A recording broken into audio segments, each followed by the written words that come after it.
सियासत मुमकिनात का खेल है और सियासत में कुछ दायमी नहीं होता। ये मसल पाकिस्तान की सियासी तारीख पर पूरी उतरती है। पाकिस्तान की 76 साला तारीख में कई अदवार आए और गुजर गए, मगर इन तमाम में कुछ चीज़ें मुश्तरक दिखाई देती हैं, चाहे वो किसी फौजी डिक्टेटर का दौर हो या मुंतखब हुकूमत का। मुल्क की सियासत में नजरिया ज़रूरत और इस्टेब्लिशमेंट का असर रसूख गालिब नज़र आता है। कभी अदलिया ने किसी मुंतखब हुकूमत को चलता किया तो कभी कोई फौजी सरबराह वज़ीर आज़म हाउस की दीवारें फलांगता हुआ अंदर चला आया। इसी दौरान गुज़श्ता एक दहाई के दौरान मुल्क की सियासत में एक नई इस्तिलाह लाडले ने जन्म लिया। ये इस्तिलाह उस जमात या सियासी लीडर के लिए इस्तेमाल की जाती है जिसे सियासी जमातों की राय में मुल्की इस्टेब्लिशमेंट का आशीर्वाद हासिल होता। मगर सियासी पंडितों का कहना है कि सन 1950 से ही पाकिस्तानी सियासत में कोई ना कोई लाडला रहा है। अगरचे दुनिया की दीगर ममालिक में सियासी रहनुमा अपने तर्ज हुक्मरानी से अवाम के लाडले होते हैं, लेकिन सियासी तज्जियाकारों के मुताबिक पाकिस्तान में ये इख्तियार इस्टेब्लिशमेंट के पास है। अगर हालिया सियासी तारीख की बात की जाए तो सन 2013 में पाकिस्तान तहरीक इंसाफ के चेयरमैन इमरान खान के लिए सियासी जमातों ने लाडला की इस्तिलाह इस्तेमाल की, मगर आज मुस्लिम लीग नून के कायद नवाज शरीफ को मुकदमात में मिलने वाले अदालती रिलीफ के बाद यही खिताब उनके लिए इस्तेमाल किया जा रहा है। पंजाब की निगरान हुकूमत की जानिब से नवाज शरीफ के खिलाफ अल-अज़ीज़िया रेफरेंस में उनकी सज़ा मुअत्तल किए जाने के बाद सियासी हलकों में इस बहस ने जोर पकड़ लिया कि क्या अब लाडला बदल गया है। चंद बरस पहले नवाज शरीफ और उनकी जमात मुस्लिम लीग नून ज़ेरे अताब थी। पनामा केस में सुप्रीम कोर्ट के लार्जर बेंच के हुक्म पर सितंबर 2017 में मुस्लिम लीग नून के कायद मियां नवाज शरीफ के खिलाफ इस्लामाबाद की एहतसाब अदालत में 3 रेफरेंसेस दायर किए गए और नवाज शरीफ अपनी बेटी मरियम नवाज और दामाद कैप्टन रिटायर्ड सफ्दर के साथ पेशी के लिए आते थे। मियां नवाज शरीफ, मरियम नवाज और कैप्टन सफदर अदालत का वक्त शुरू होने से 15-20 मिनट कबल ही कमरा अदालत में पहुंच जाते और जज की आमद का इंतजार करते, क्योंकि उनके वकला के बकौल खदशा ये होता था कि अगर वो देर से अदालत पहुंचे तो इसी बुनियाद पर उनके नाकाबिले जमानत वारंट गिरफ्तारी न जारी कर दिए जाएं। नवाज शरीफ इस वक्त तक अदालत में बैठे रहते जब तक उस दिन की समाअत मुकम्मल नहीं हो जाती थी। अदालती समाअत के बाद नवाज शरीफ मीडिया से गुफ्तगू करते और इस्टेब्लिशमेंट और आला अदलिया पर खुलकर तनकीद करके अपने दिल की भड़ास निकालते। इन रेफरेंसेस की समाअत के दौरान कौमी एहतसाब ब्यूरो यानी नैब के प्रोसिक्यूटर्स नवाज शरीफ की मुबैना करप्शन से मुतल्लिक दलाइल देते और ये साबित करने की कोशिश करते कि साबिक वज़ीर आज़म से बड़ा बदउनवान सियासतदान पाकिस्तान की तारीख में नहीं मिलता, और इन्हीं दलाइल की बुनियाद पर मियां नवाज शरीफ को 3 में से 2 रेफरेंसेस में सजाएं सुना दी गईं। मगर तकरीबन 6 बरस बाद वतन वापसी पर जब नवाज शरीफ एहतसाब अदालत के उसी जज मोहम्मद बशीर की अदालत में बतौर मुल्जिम पेश हुए, जिन्होंने सन 2018 में उन्हें एवनफील्ड रेफरेंस में 10 साल कैद की सज़ा सुनाई थी, तो इस मरतबा वो वक्त से कबल अदालत आकर जज का इंतज़ार नहीं कर रहे थे, बल्कि जज उनकी आमद के मुंतज़िर थे। और जैसे ही वो पार्टी रहनुमाओं के साथ कमरा अदालत में पहुंचे तो उन्हें फिलफोर हाजिरी लगवा कर जाने की इजाज़त दे दी गई और बाकी कार्रवाई उनकी अदम मौजूदगी में पूरी हुई।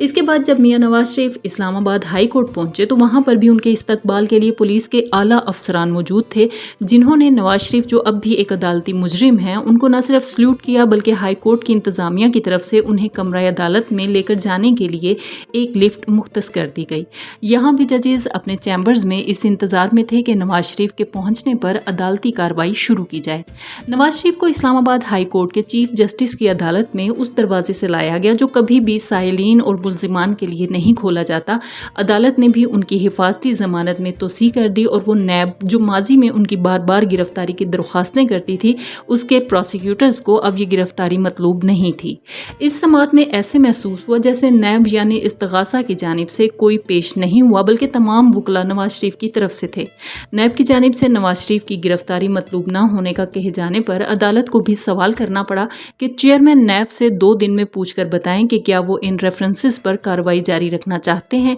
या फिर ये रेफरेंस वापस लेना चाहते हैं। अब मुल्की सियासत का एक और वरक पलटते हैं, जहां हालात माजी जैसे ही हैं मगर किरदार तब्दील हो चुके हैं। कल जिन्हें सियासी जमातें लाडला करार देती थीं वो आज ज़ेरे अताब हैं। आज पाकिस्तान तहरीक इंसाफ के चेयरमैन और साबिक वज़ीर आज़म इमरान खान न सिर्फ कैद में हैं बल्कि पे दर पे मुकदमात की दलदल में फंसे हुए हैं। उनके खिलाफ तोशाखाना रेफरेंस हो, साइफर गुमशुदगी केस हो या दहशत गर्दी के मुकदमात, इमरान खान की इस्लामाबाद हाई कोर्ट में पेशी के वक्त अदालत के अहाते में पुलिस के अलावा रेंजर्स भी तैनात की गई।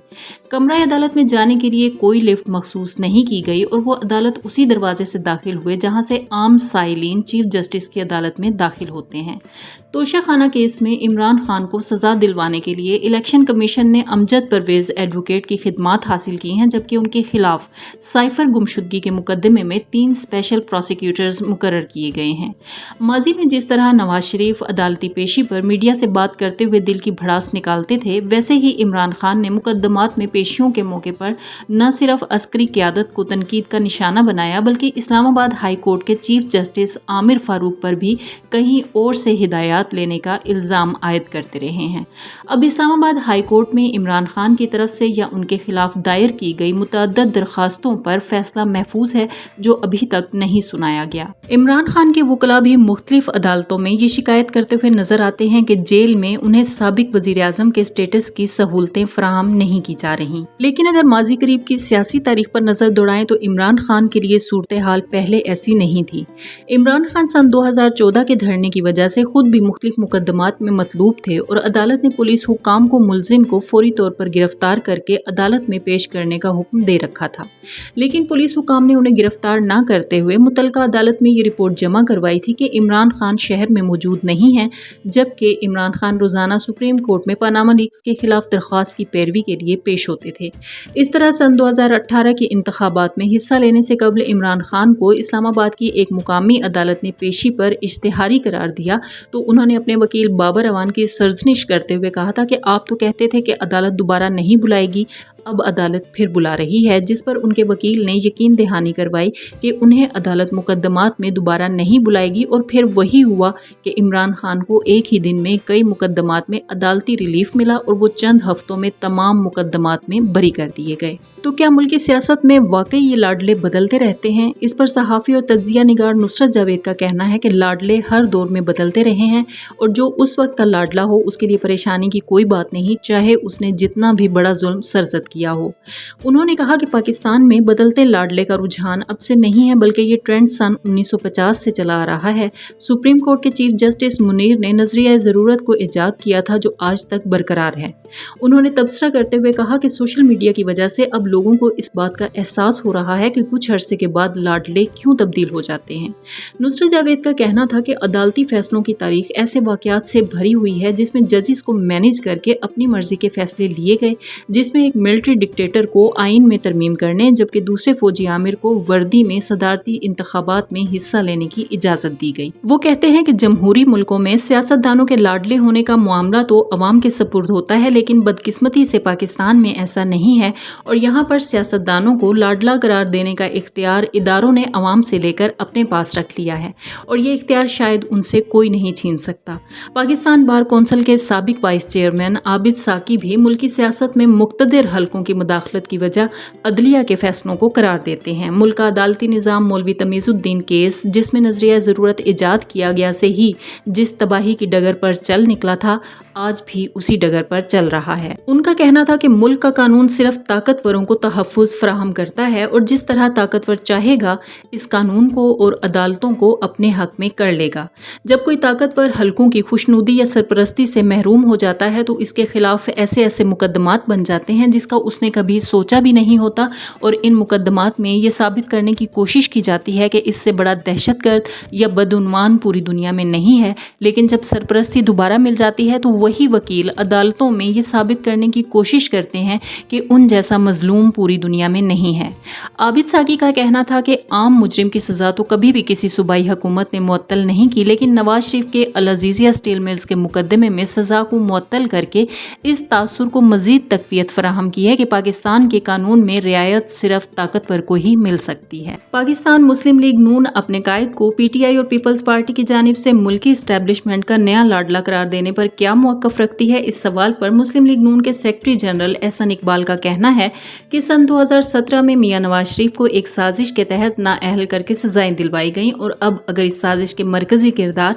जिनमें सुप्रीम कोर्ट के साबिक चीफ जस्टिस साहिबान शामिल थे, अब अपने अंजाम को पहुंच चुके हैं और अदालतें हुکومتیں ان زیادتیوں کا ازالہ کر کے نواز شریف کو ریلیف فراہم کر رہی ہے تو اس کو لاڈلا پن نہیں کہا جا سکتا۔ انہوں نے کہا کہ اسلام آباد high court even field reference میں نواز شریف کی سزا کو معطل کر چکی تھی، جبکہ العزیزیہ اسٹیل ملز کے مقدمے میں نواز شریف کو سزا سنانے والے جج مرحوم ارشد ملک کا بیان بھی سب کے سامنے ہے، جس میں انہوں نے کہا تھا کہ ان پر کس طرح نواز شریف کو سزا دلوانے کے لیے دباؤ ڈالا گیا۔ احسن اقبال کا کہنا تھا کہ سابق وزیر اعظم نواز شریف نے اپنی درخواستوں میں استدعا کی ہے کہ سزا کے خلاف ان کی اپیلوں کو بحال کیا جائے اور میرٹ پر ان اپیلوں پر فیصلہ کیا جائے۔ انہوں نے اس تاثر کو غلط قرار دیا کہ نواز شریف کسی ڈیل کے نتیجے میں وطن واپس آئے ہیں۔